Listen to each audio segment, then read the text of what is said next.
প্রথমেই দেখে নেব আজকের সংবাদ শিরোনাম। ঝাড়খণ্ডে খুন বাংলার ফেরিওয়ালা, রণক্ষেত্র মুর্শিদাবাদের বেলডাঙ্গায় জাতীয় সড়ক ট্রেন অবরোধ। অক্ষরে অক্ষরে মানতেই হবে এই নিয়ম, নিপা আতঙ্কের মাঝেই বিশেষ গাইডলাইন রাজ্যের, জেনে নিন। ট্রাম্পের হুঁশিয়ারি উপেক্ষা করে গ্রিনল্যান্ডে পা রাখল ইউরোপীয় সেনা। ছাড় না পেয়ে যায় অপরাধীরা, আইপ্যাক মামলায় দেশের মধ্যে উদাহরণ তৈরির বার্তা সুপ্রিম কোর্টের। নন্দীগ্রামকে বেছেছেন প্যারাসিটামল ওআরএস বিতরণের জন্য, অভিষেককে সরাসরি আক্রমণ শুভেন্দুর। এসআইআর হিয়ারিংয়ে বাতিল মাধ্যমিকের অ্যাডমিট কার্ড, কোন নথি বৈধ স্পষ্ট করল নির্বাচন কমিশন। মায়াপুরে রুম ভঙ্গিকের নামে ভক্ত পর্যটকদের সঙ্গে প্রতারণা, এফআইআর দায়ের করল ইসকন। অপারেশন সিঁদুরের সাফল্য, পাকিস্তানের জঙ্গি নীতি নিয়ে লস্কর কমান্ডারের বিস্ফোরক স্বীকারোক্তি। ইরানে হত্যালীলা বন্ধ হয়েছে, হঠাৎ করে সুর নরম প্রেসিডেন্ট ট্রাম্পের, এবার বুলেট মিস হবে না, হুমকি তেহরানের। এসআইআর শুনানিতে নথি হিসেবে গৃহীত হবে না মাধ্যমিকের অ্যাডমিট কার্ড, কমিশনের নির্দেশ। এতক্ষণ শুনছিলেন সংবাদ শিরোনাম, এবার আসছি বিস্তারিত খবরে। ভিডিওটি ভালো লাগলে লাইক করুন এবং আমাদের ইউটিউব চ্যানেলটি সাবস্ক্রাইব করে আমাদের সঙ্গে থাকুন পরবর্তী আপডেটের জন্য। ধন্যবাদ। ঝাড়খণ্ডে বাংলার এক ফেরিওয়ালাকে পিটিয়ে মারার অভিযোগ ঘিরে রণক্ষেত্র মুর্শিদাবাদের বেলডাঙ্গা। ফেরিওয়ালার দেহ গ্রামে ফিরতেই উত্তেজনা ছড়িয়ে পড়ে, জাতীয় অবরোধ করেন গ্রামবাসীরা। অবরোধ করা হয়েছে বেলডাঙ্গা স্টেশনও। ঘটনাস্থলে রয়েছে বিশাল পুলিশ বাহিনী। মৃতের নাম আলাই শেখ, তার বাড়ি বেলডাঙ্গার সুজাপুর কুমারপুর গ্রাম পঞ্চায়েত এলাকায়। ঝাড়খণ্ডে ফেরিওয়ালার কাজ করতেন। বৃহস্পতিবার সকালে গ্রামে তার মৃত্যুর খবর এসে পৌঁছায়। ঘর থেকে তার ঝুলন্ত দেহ উদ্ধার করা হয়। গ্রামবাসীদের দাবি, যুবককে পিটিয়ে খুন করার পর তার দেহ ঘরে ঝুলিয়ে দেওয়া হয়েছে। দোষীদের দ্রুত গ্রেফতারি ও শাস্তির দাবি চেয়ে পথে নেমেছেন তারা। পরিবারের অভিযোগ, বাঙালি হওয়ার কারণে যুবকের এই পরিণতি। প্রতিবাদে 12 নম্বর জাতীয় সড়ক অবরোধ করে ব্যাপক বিক্ষোভ দেখাচ্ছে স্থানীয়রা। কলকাতা থেকে উত্তরবঙ্গ যাওয়ার প্রধান এই সড়কে গাড়ির যানজট শুরু হয়েছে। টায়ার জ্বালিয়ে ব্যাপক বিক্ষোভ চলছে। প্রায় 3 ঘন্টা ধরে অবরুদ্ধ জাতীয় সড়ক। ট্রাক ও গাড়ি ভাঙচুর শুরু করেছে উত্তেজিত জনতা। কয়েকশো পণ্যবাহী ট্রাক ও বাস আটকে পড়েছে। পাশাপাশি রেল অবরোধ করেছে বাসিন্দারা।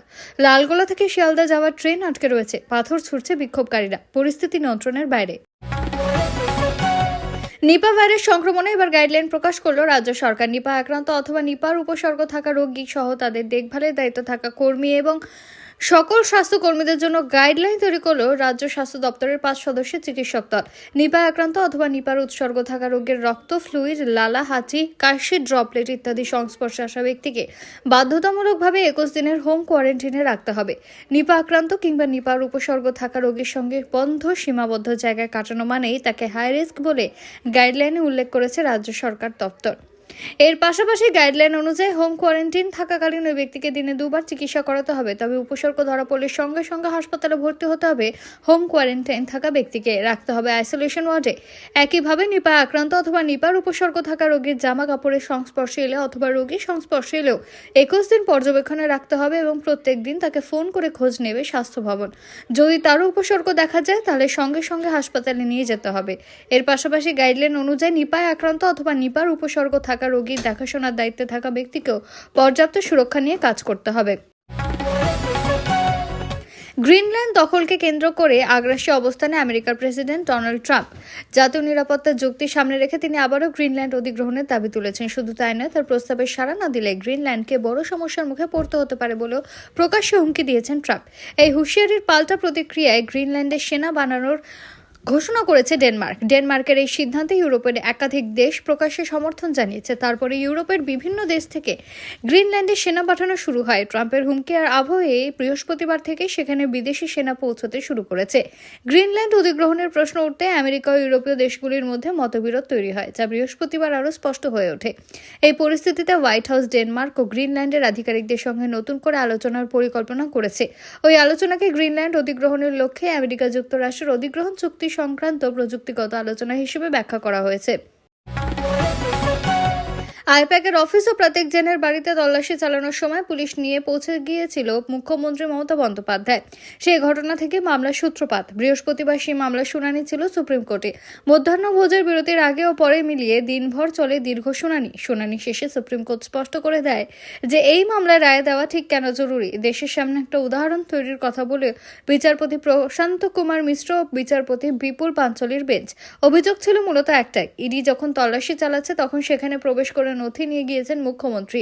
চুরি ডাকাতির মতো অপরাধের ধারায় মামলা করা হয়েছে তৃণমূল সুপ্রিমোর বিরুদ্ধে। সেদিন মমতার সঙ্গে উপস্থিত ছিলেন রাজ্যের শীর্ষ পুলিশ কর্তারা। ঠিক কি বলল সুপ্রিম কোর্ট? অর্ডারে সুপ্রিম কোর্ট বলছে দেশের সব সংস্থা যাতে স্বাধীনভাবে কাজ করতে পারে তার জন্য দেখতে হবে যাতে কোনো নির্দিষ্ট রাজ্যের আইন রক্ষককে সুরক্ষা না পেয়ে যায় অপরাধীরা। এরপরে শীর্ষ আদালত বলছে যদি ক্ষেত্রে কোনো সিদ্ধান্ত উনি তৃণমূলের সেকেন্ড ইন কমান্ড। আমি খুশি যে তারা বিরোধী দলনেতার কেন্দ্র বেছে নিয়েছেন প্যারাসিটামল আর ওআরএস বিতরণের জন্য। বৃহস্পতিবার তৃণমূলের সর্বভারতীয় সাধারণ সম্পাদক অভিষেক বন্দ্যোপাধ্যায় নন্দীগ্রামে সেবাশ্রয় কর্মসূচির সূচনা প্রসঙ্গে এমনটাই মত রাজ্যের বিরোধী দলনেতা শুভেন্দু অধিকারী। এখানকার মানুষ জানেন যে শুভেন্দু অধিকারী সারা বছর ধরেই তাদের পাশে থাকেন। ওর পিসিকে জিজ্ঞাসা করা উচিত ছিল শুভেন্দু নন্দীগ্রামের জন্য কি করত। নন্দীগ্রামের মানুষ কি করবে সেটা আমি বলে দিই না, আমি পাশে থাকি, আমি ওদের আত্মীয়ের মতো। দল যদি প্রার্থী করে মানুষের উত্তরই দেবেন। নন্দীগ্রাম নিয়ে বেশ আত্মবিশ্বাসী বিরোধী দলনেতা। তার কথায় এখানকার মানুষ এত সস্তা নয় যে পুলিশি নিরাপত্তার হাজার ঘোড়াটে পেরিয়ে প্যারাসিটামল নিতে যাবে। ওরা একসময় বামকেও শাসন থেকে সরিয়ে দিয়েছেন। শুধু তাই নয়, নন্দীগ্রাম না থাকলে যে মুখ্যমন্ত্রী দিল্লি থেকে কলকাতা আসার সুযোগ পেতেন না সে কথা সাফ জানান শুভেন্দু। তাতে শেষের ঝাঁজ স্পষ্ট। স্পেশাল ইন্টেন্সিভ রিভিশন সংক্রান্ত শুনানিতে মাধ্যমিকের অ্যাডমিট কার্ড আর গ্রহণযোগ্য নয় এই মর্মে স্পষ্ট নির্দেশ দিল নির্বাচন কমিশন। বৃহস্পতিবার রাজ্যের সিও দপ্তরের চিঠির উত্তরে কমিশন জানিয়ে দিয়েছে দশম শ্রেণীর অ্যাডমিট কার্ডকে যাচাইয়ের বৈধ নথি হিসেবে ধরা যাবে না। ফলে এসআইআর হিয়ারিংয়ে এই নথি পেশ করলে তা গ্রহণ করা হবে না। নির্বাচন কমিশনের ব্যাখ্যা অনুযায়ী 2025 সালের 27 অক্টোবর জারি করা কমিশনের বিজ্ঞপ্তিতে যাচাইয়ের জন্য যে নথিগুলির তালিকা দেওয়া হয়েছিল সেখানে মাধ্যমিকের অ্যাডমিট কার্ডের কোনো উল্লেখ নেই। সেজন্যই সেটিকে ভ্যালিড ডকুমেন্ট হিসেবে অনুমোদন দেওয়া হয়নি। কমিশন জানায় এসআইআর ক্ষেত্রে যে 11টি নথি গ্রহণযোগ্য বলে নির্দিষ্ট করা হয়েছিল তার মধ্যে মাধ্যমিকের সার্টিফিকেট রাখা হয়েছে কারণ সেখানে জন্ম তারিখ ও জন্মসাল স্পষ্টভাবে উল্লেখ থাকে। পাশাপাশি স্বীকৃত বোর্ড বা স্বীকৃত বিশ্ববিদ্যালয়ের দেওয়া শিক্ষা সংক্রান্ত শংসাপত্র গ্রহণযোগ্য নথির তালিকায় রয়েছে, তবে অ্যাডমিট কার্ড এই তালিকায় নেই। সামনে রয়েছে দোল আর তার আগে শীতের মরশুমে মায়াপুর ইস্কন মন্দিরে উপচে পড়েছে ভিড়। এই আবহে ঘটল চাঞ্চল্যকর ঘটনা। মায়াপুরের রুম বুকিং এর নামে ভক্ত পর্যটকদের সঙ্গে প্রতারণার অভিযোগ উঠেছে। ওয়েবসাইটের মাধ্যমে প্রতারণা করা হয়েছে বলেই জানা গিয়েছে। এই বিষয়ে ইস্কন মন্দির কর্তৃপক্ষের থেকে দায়ের করা হয়েছে এফআইআর। মায়াপুর ইস্কন কর্তৃপক্ষ অনলাইনে আবাসন প্রতারণা সম্পর্কে জনসাধারণকে সতর্ক করেছে। ইতিমধ্যে ভারত ও বিশ্বের বিভিন্ন প্রান্ত থেকে আগত বহু ভক্ত ও পর্যটকরা অনলাইনে রুম বুক করে প্রতারণার শিকার হয়েছেন এবং আর্থিকভাবে ক্ষতিগ্রস্ত হয়েছেন। এই ঘটনায় মন্দির কর্তৃপক্ষ এফআইআর দায়ের করেছে। বর্তমানে বিষয়টি আইন শৃঙ্খলা রক্ষাকারী বাহিনী এবং সাইবার অপরাধ দমন সংস্থার তদন্তাধীন। কারা এই ঘটনার সঙ্গে যুক্ত রয়েছে সেই তথ্যই খুঁজে বের করার জন্য চলছে তদন্ত। বিস্তর অস্বীকার, কূটনৈতিক ধোঁয়াশা আর দ্বিচারিতার পর অবশেষে প্রকাশ্যে মঞ্চে মুখ খুললেন লস্করি তাইবার শীর্ষ কমান্ডার হাফিজ আব্দুল রব। স্বীকার করে নিলেন ভারত অপারেশন সিঁদুর অভিযান মুরিদকেতে থাকা লস্করের প্রধান ঘাঁটিতে ভয়াবহ ধাক্কা দিয়েছে, যা তিনি নিজে বর্ণনা করছেন হেডকোয়ার্টার ধ্বংস হয়ে যাওয়া নামে। জানিয়েছেন মার্কাজি তাইবা কমপ্লেক্স কার্যত গুড়িয়ে গেছে। 2025 সালের 6 এবং 7 মে রাতে সে হামলার কথা বলতে গিয়ে রব বলেন, এখন আর ওখানে কোনো মসজিদ নেই, আমরা সেখানে বসতেও পারি না, সবই শেষ হয়ে গেছে, ভেঙে পড়েছে। মার্কিন নিষিদ্ধ ঘোষিত গ্লোবাল টেররিস্টের এই স্বীকারোক্তি ভারতের লক্ষ্যবস্তু একদম ঠিক ছিল।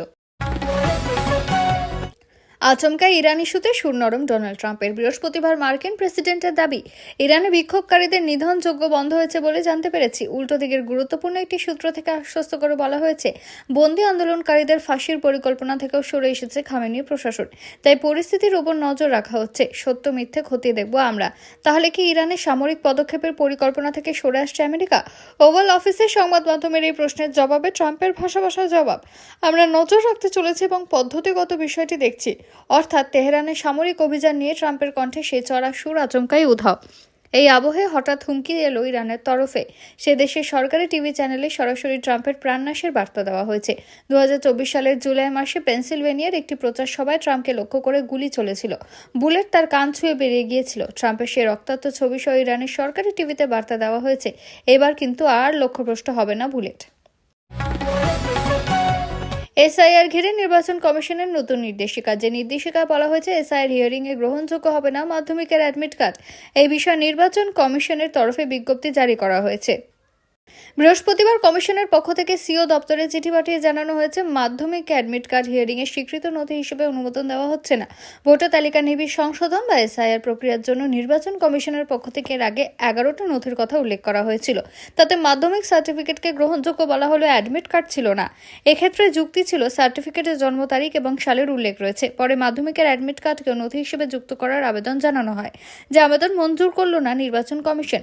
পশ্চিমবঙ্গের মুখ্য নির্বাচনী আধিকারিককে দেওয়া নির্বাচন কমিশনের চিঠি প্রসঙ্গত এনুমারেশন ফর্ম এবং আগের ভোটার তালিকায় থাকা তথ্যের মধ্যে তথ্যগত অসঙ্গতির কারণেই বহু ভোটারকে ডেকে পাঠানো হয়েছে শুনানিতে, যাদের 13টি নির্দেশিত নথির কোনো একটা দেখাতে হবে।